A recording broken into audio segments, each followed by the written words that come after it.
Guys, good morning, good morning. Ayan, papasok na naman ako guys. Thank you Lord. Kahit paano mayroon akong napasok na trabaho. Salamat sa kaibigan ko na nagpasok sa akin dito. Salamat sa kaibigan ko na yun. Kahit may bakasyon siya, pwedeng nabigyan niya ako ng trabaho. Thank you Lord. Pag-survive ko na ito ng pambayad ng bahay. Ayan, nakaganito ako mga besh kasi mainit. So, see you later mga besh.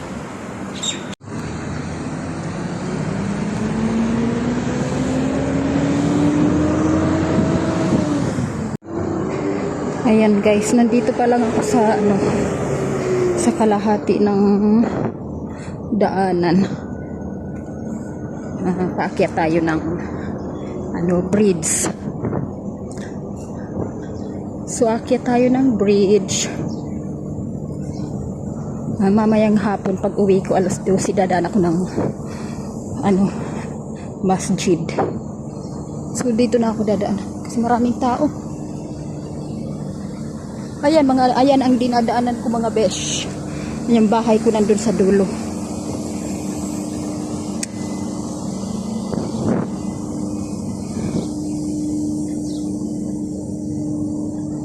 Ayan.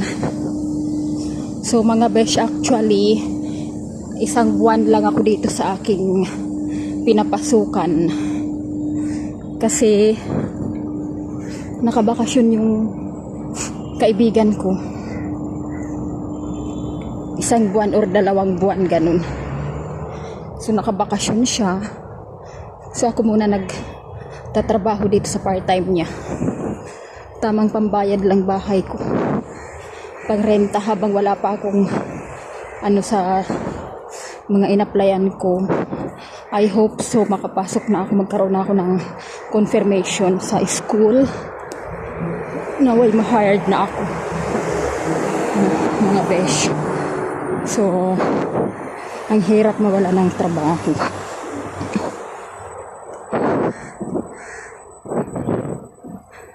So, akyat na naman tayo ng bridge.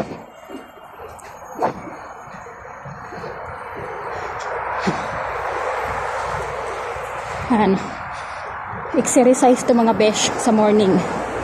So 9 o'clock pa lang, 10 o'clock ang pasok ko.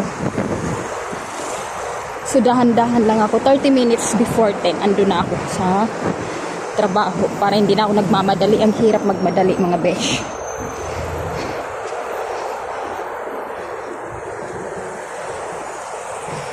I hope please support my YouTube channel mga besh.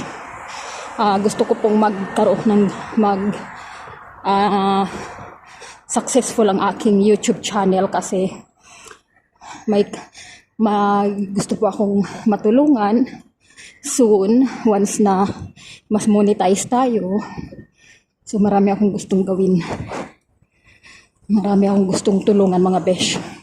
Gusto ko magkaroon ng charity vlog kahit konting halaga sa Pilipinas, ganun, o kaya dito sa ibang bansa, kung saan man ako nandun, kung ano yung makakaya ko. Sa sitwasyon ko ngayon, ako pa yung tinutulungan ng mga kakilala ko kahapon mga besh. May ikikwento ko sa inyo mamaya mga besh.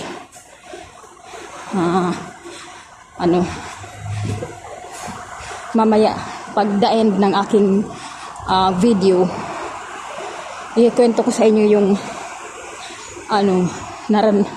naranasan ko kahapon. Napaka good news talaga.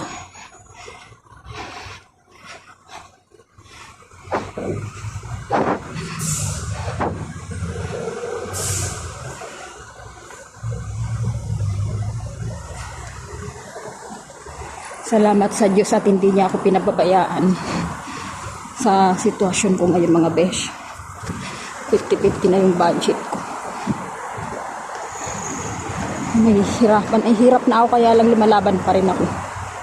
Alam mo yung down na tayo mga besh.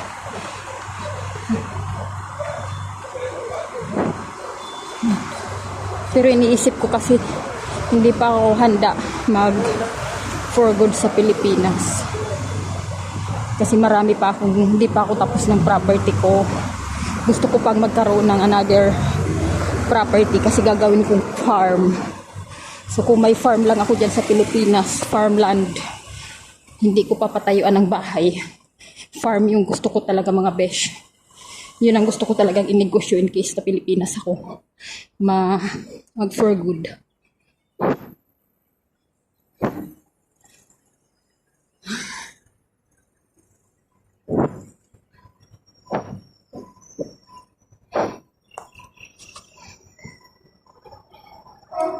Mahirap mga besh kung iba-iba siguro sumusuko na.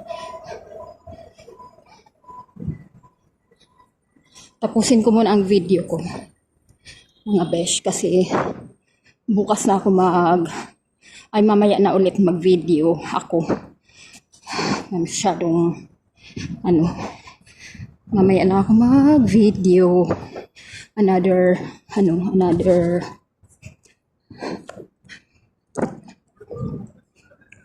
video. I-add na lang natin mamaya. Tulungan niyo ako mga besh mag-pray. Pagdasal natin yung matapos na yung dito, crisis dito sa Middle East, naway bumalik na sa normal, hindi man sa Middle East, sa buong bansa. Naway bumalik na sa normal yung lalo lahat yung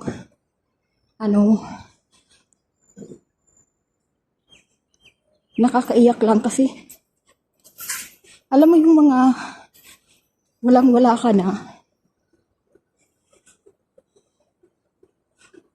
Tapos yung budget mo nangalambitin na.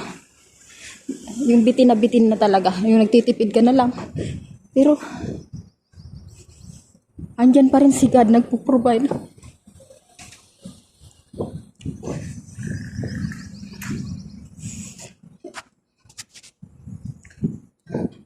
Alam mo yung minsan may dumarating na tao sa atin na para tulungan ka. Para tulungan tayo.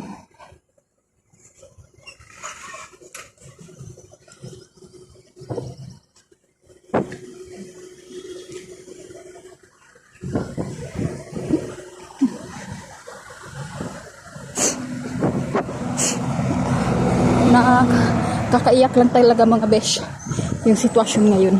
So sana ipagdasal natin palagi na bumalik na sa normal ang lahat. Yung bumalik na lalo ng mga presyo ng bilihin, ang mamahal, lalo dito sa Middle East. Mga besh. So kita-kits mamaya. See you later. Thank you.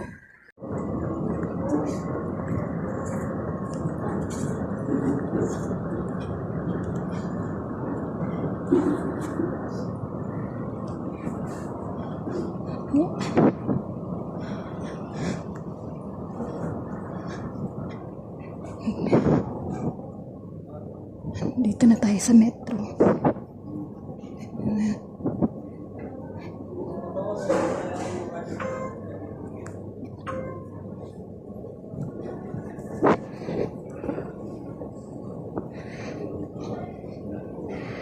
Dito na tayo sa metro mga besh.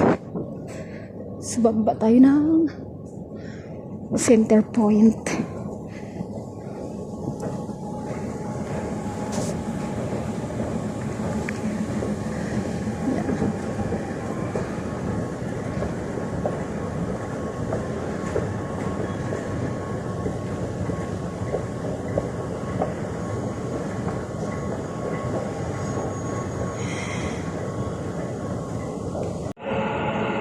Tayo sa baba.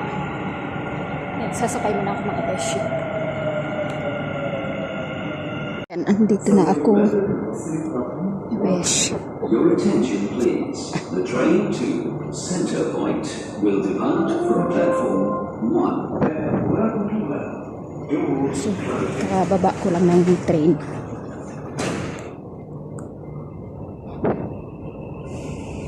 Anong oras na? 9:17. So doon naman tayo mag ano.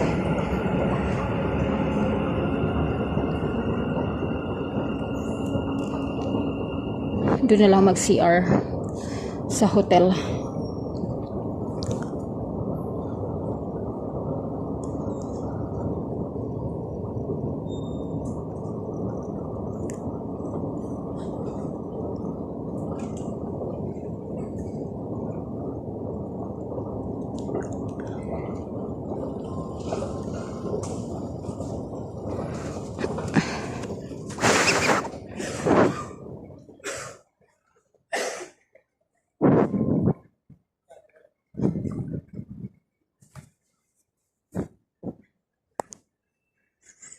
Ayan mga besh.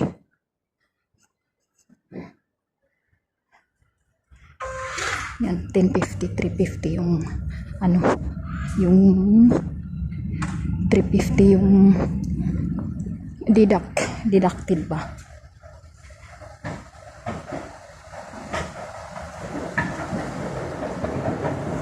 Dadaan ulit tayo dito mga besh.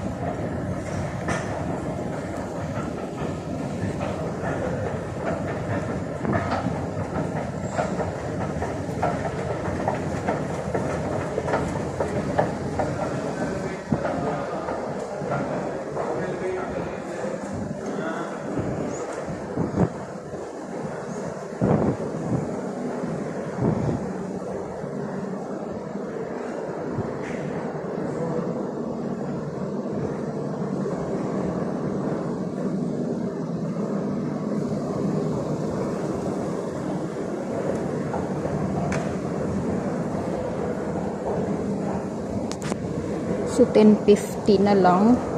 So kailangan ko ulit magpa-load bukas.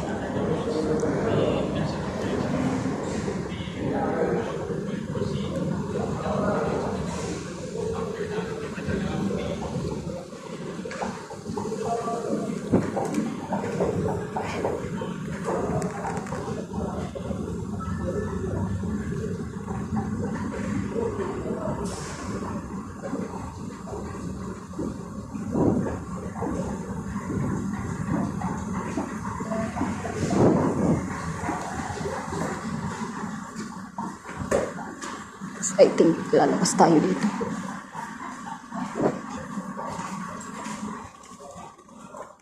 Yan, lalabas tayo dito sa departure.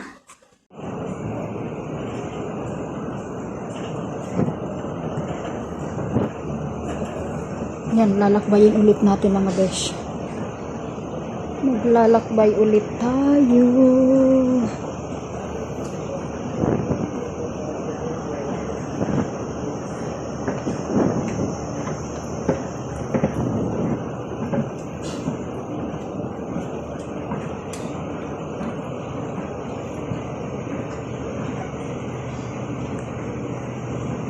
Sa kainitan ng ayun, malayo pa ako mga besh.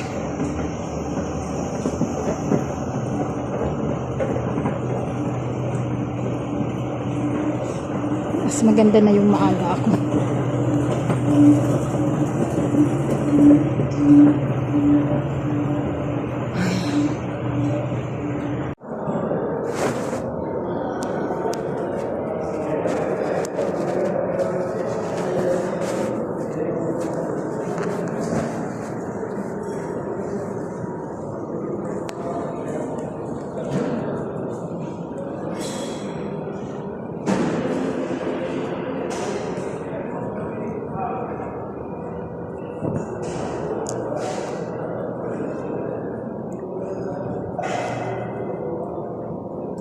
Ito ang nilalakbay ko araw-araw mga besh. Isang buwan lang naman ito or hanggat wala pa akong trabaho. Hopefully makahanap na ako, makapasok na ako sa school ulit. Mabigyan ako ng employment visa.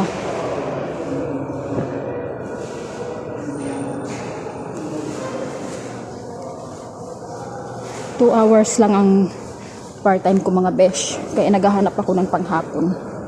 Kasi wala pa akong mahanap-hanap. Ang hirap makahanap ngayon.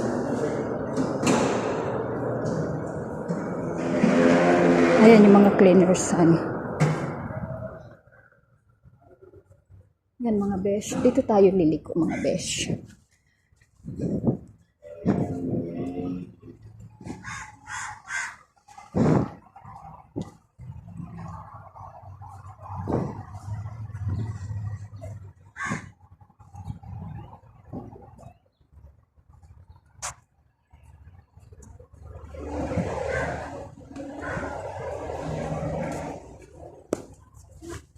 Where's the entrance to the bridge to the airport? There. Yeah, go. Yeah, then there is a ilang door. You go inside. Thank you so much. You're welcome. Ayan, may nagtanong sa akin mga besh. Yung daanan.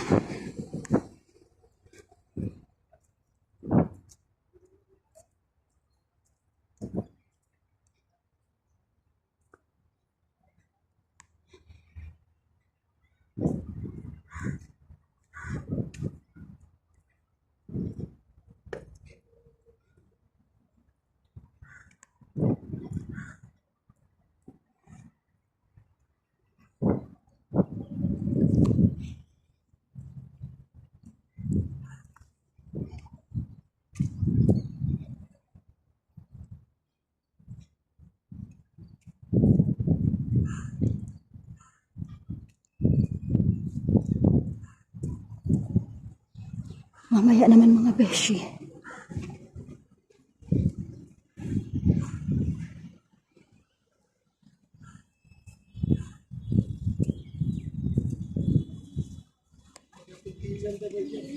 Yan, dito pwede ako mag ng mukha ko kasi nga hindi ako masyadong makakuha ng video.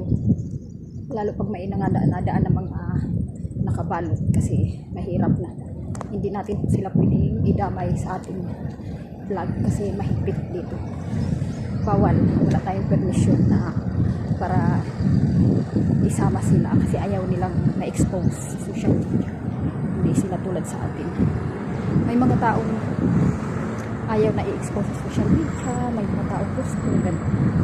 Kaya mga beshi, pili lang po yung lugar kung saan ako mag-video, magkukuha ng video.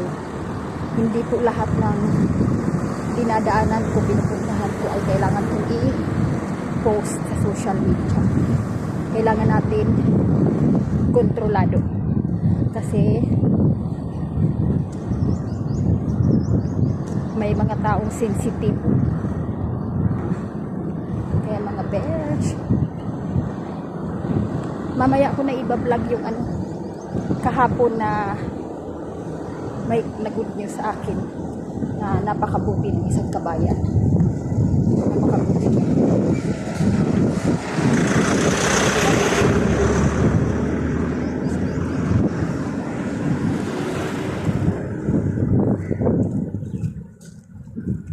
Actually mga besh, mainit, hindi ako nagbili ng payong kasi nga mabilis masira.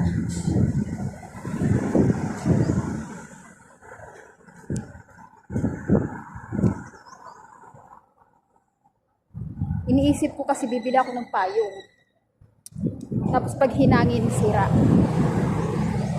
So, hindi naman buong araw ay nasa initan ako. Summer season lang talaga dito sa Dubai. So, summer season. Unlike in Australia, is July, August is winter season. So dito sa Dubai, July, August, nasa kainitan tayo.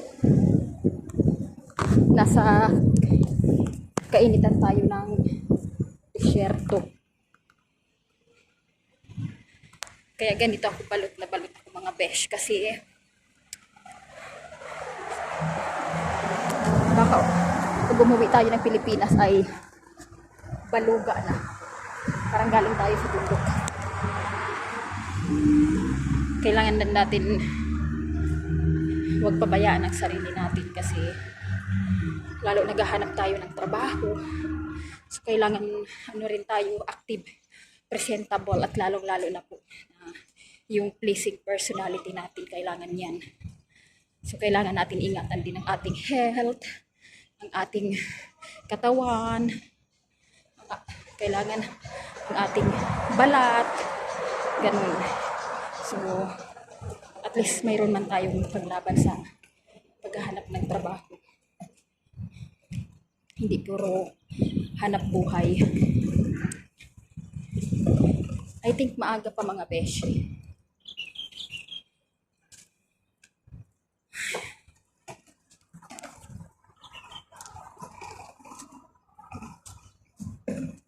So, later again, mamaya again mga beshi. Ay, andito na ako mga besh. Ayan. So, dito muna tayo upo sa sarado pa man dito.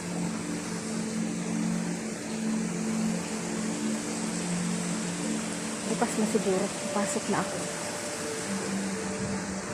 Dito na tayo mga besh. Tanggalin na natin ang ating sombrero. Ang labo ng camera ko. Ayan. So, andito na tayo. Blurred. Mukhang blurred. Ayan, blurred. Di ko alam bakit. So, upo muna tayo saglit mga besh. Alas 10 pa naman ang pasok ko. Makasarado pa.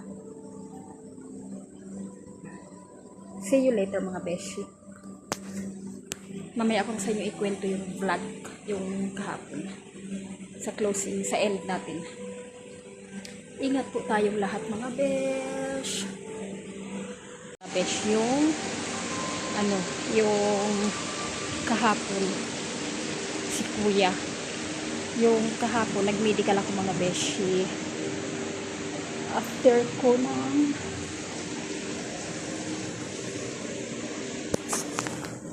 nag-medical ako kahapon. Malabo pa rin. Yung kahapon mga beshi, yung medical ko kahapon ay sa Garhood. Ngayon, kumain lang ako sa Indian restaurant mga beshi. Tapos, alam mo yung hindi ko expected na yung isang kabayan na kuya ay nandun na sa counter. Ngayon, nung tapos na ako kumain mga besh, magbabayad na ako, binayaran niya talaga, sabi niya sa akin, ang kasama daw ako, sabi ng counter sa akin, you together, sabi ko, napanganga na lang ako mga besh kasi binayaran niya na sabi ni kuya, I will pay for both of us. So, nagulat talaga ako mga besh doon kasi alam mo yung biti na talaga yung budget ko. Kumain lang ako kasi nga magpapamili ka lang. So, kailangan ko ng kumain kasi baka mamaya yung blood sugar ko ay bumaba. Kaya ganun ginawa ko, kumain muna ako bago nag-start ng medical. Kaya yung mga besh, alam mo yung God will provide talaga. So, ginagawa mo naman yung lahat talaga. Ngayon, ginagawa mo lahat pero biti na yung budget mo. Tapos, alam mo yung may biglang pinapadala si God para sa atin na tao. Ngayon, pinakain, nakalibre na ako mga beshi sa food kahapon. 17 dirhams pa man din yung mga beshi. So, sayang din, malaking tulong na rin sa akin. Kasi hindi ko nabawasan yung budget ko. Kasi pambayad ko na yung rent ako ng bahay at saka sa property pandagdag. So, sana magkaroon pa ako ng maraming part-time before natapos ang katapusan ng buwan. Kaya, alam mo yung totoo talaga yung God will provide mga besh na hindi natin akalain. Kaya keep praying lang tayo. Wala naman ako ibang pinagkakatiwalaan ngayon. Kundi magdasal. Tapos we have to do our best mga besh. So kailangan kumilos din tayo, gumawa ng paraan. Actually marami na rin ako naging interview for next academic sa school. So hopefully inshallah magkaroon ako ng confirmation kahit yung makuha ko ulit yung ibigay ulit ni God sa akin yung inihiling ko na sa akin. At saka yung syempre yung good company at nagkaroon ulit ako ng stable job. So kaya mga beshi, nakita ko, salamat ko talaga sa sitwasyon ko ngayon. Naghihintay ako close pa. Kaya yun mga beshi. So God bless dun kay kuya sa nakita ko kahapon sa God bless ako sa iyo kuya kung nanonood ka man ngayon. So God bless to you and to your family. Malaking balik sa iyo yun kuya sa ginawa mo kahapon. Na sa maliit na halaga ay hindi kita kilala pero hindi tayo magkakilala pero binayaran mo yung kinain ko. So alam mo yung napaka soft-hearted talaga ng ang mga Pilipino talaga ay likas na matulungin talaga. Ganun tayo mga Pilipino. Pag alam natin na kaya naman natin na i-treat yung tao, so gagawin natin kung mayroon na tayo. Hanggat kaya natin ay magagawa tayo mga besh, kunting tulong na. Kaya ayun mga besh, so shout out tayo sa iyo kuya. God bless to you. Sana mapanood mo itong video na to. Ako yung nakilala mo sa Garwood Indian Restaurant na kumain ng pamedical. So, sana mapanood mo itong video na to, kuya. Thank you for watching, mga guys. See you next time again. See you tomorrow. God bless us all. And don't forget to subscribe. And don't forget to subscribe, like, and share my YouTube channel, mga besh. Thank you so much. Stay safe, everyone. Love you all. Shout out to all my subscribers and followers, sa lahat ng mga viewers, sa mga bagong viewers ko, subscribers ko. Thank you. Bye-bye. Yan guys. Tapos na tayo mag-part-time. Tapos na tayo ng job natin ngayong araw na to. Thanks God. Alhamdulillah. Tapos na ang isang araw, kailangan makahanap pa ako ng another extra part-time. Ayan mga guys, maglalakad na naman tayo sa kainitan.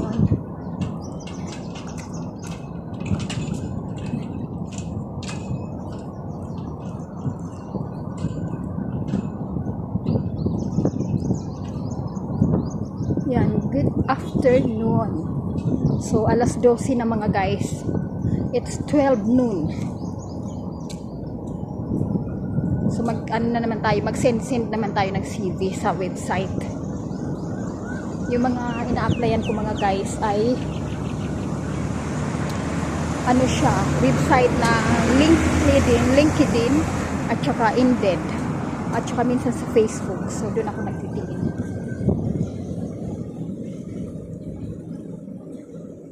Mga beshi, makaka-survive din tayo nito. Makakaraos din tayo.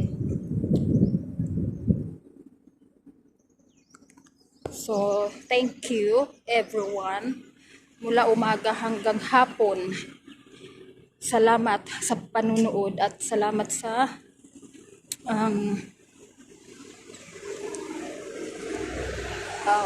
pag-view at pag-subscribe sa aking channel. Thank you mga besh.